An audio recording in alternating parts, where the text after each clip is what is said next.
up, I was one of 7, and we all started in Catholic school, and that was fine, but most of us transferred to public school, and that was a blessing for all of us. The public schools were terrific for me, and terrific for my siblings, and terrific for my kids. So there isn't, I can't say too much about how great the Wauwatosa schools have been. And I also moved away for many years. I lived in the city of Milwaukee, and I moved to Boston for 6 years. And I came back because I wanted my children to experience the kind of community that Wauwatosa is, and was, and still is. And I wanted my children to have a public education in a diverse school district. Now, I was a little concerned because when I was at Tosa East, there was only one black kid, first black graduate of Wauwatosa East. I made sure that Wauwatosa was more diverse when I came back, and it was, and it is even more diverse now. The school district is about 35% minority. I wanted my children to experience being a student with kids of all races and creeds and colors and everything else. Disabled children, well-bodied children, smart kids, rich kids, poor kids. You get that in a public school. You don't get that in every other setting.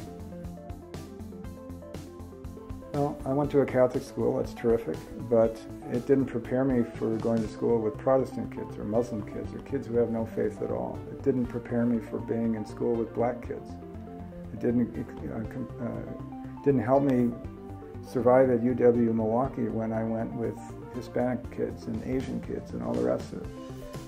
I wanted my kids, and I want my kids now to have that kind of experience so that they're ready for life, because life isn't a one-track world. We are getting more and more diverse as a country, and more diverse as a Milwaukee community, and my children have to be ready for that. Well, I'll tell you, Jefferson Elementary School, there's a wonderful woman named Sally Jepson over there, who found my younger daughter, who was a very shy but very bright kid, and she brought her out. She made sure she spent special time with Gilly, giving her extra things to read and spending time with her. And that had happened with the kindergarten teacher, it had happened with the first grade teacher. Sally was her second grade teacher, and as she went along, more and more teachers did the same thing. She got to Longfellow, shy kid. She wasn't in the gifted and talented track, and they said, you need to be there. And her house teachers grabbed her and made something more of her too. And that happened all the way along, 12 years, 14 years actually, if you can count kindergarten, all the way through the Wauwatosa schools. They kept finding this smart but shy kid. And John Balseric, a wonderful teacher at Tosa East, said, "Your daughter's brilliant. Just please ask her to speak once per class." And by the end of the 4 years, that was her freshman year, by the end of the 4 years, she was giving the graduation speech. She's a senior at Madison, and she's going to graduate with a political science degree with an emphasis as well in environmental policy studies. She's already got a job. She's going to be in AmeriCorps next year. She's going to be doing City Year. She's going to be working in the Milwaukee Public Schools. Well, she figures out the rest of her life, but she told me that this is something she's wanted to do since she was 14, so she's committed to public service. So that's something she learned as well, I think.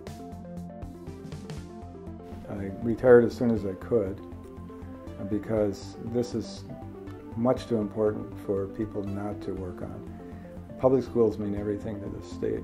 I like to tell the story that I go to Waupaca every summer, and the water tower in the middle of town says home of the Comets. In Waupaca, as with so many communities in the state, the public high school means everything to those people.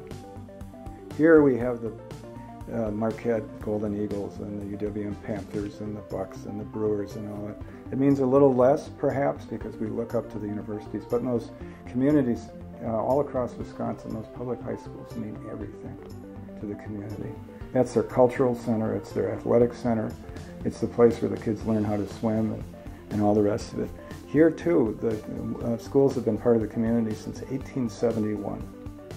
And Wauwatosans of all political persuasions have always supported their schools in a very powerful way because the schools support them.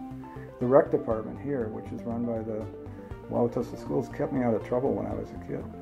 I mean, really, seriously, I don't know where I'd be without the rec department, because during the summertime, there were some problems at home, but the coaches and the teachers kept me on the straight and narrow. So that's something that's very important to the community. And I see that in kids today. I still volunteer in the schools, and I see these kids being nurtured by these teachers and the coaches, and it makes for a very, very powerful community. And without that, it wouldn't be the same. We could have vouchers, we could have private schools and all that. We wouldn't have a school called Wauwatosa. We wouldn't have something that really mattered to us that we put on the water tower in Wauwatosa. I'd ask you to look past your ideology and look at the real evidence and ask yourself, are the schools that you're supporting with public school money, these private voucher schools, are they performing as well as your public school? And in 99 cases out of 100, you'll find out that they are not performing as well. So you need to really look past your ideology and look at what makes Wisconsin strong. And make sure that if you do fund voucher schools, you're not taking money away from public schools, because that is the base of our community.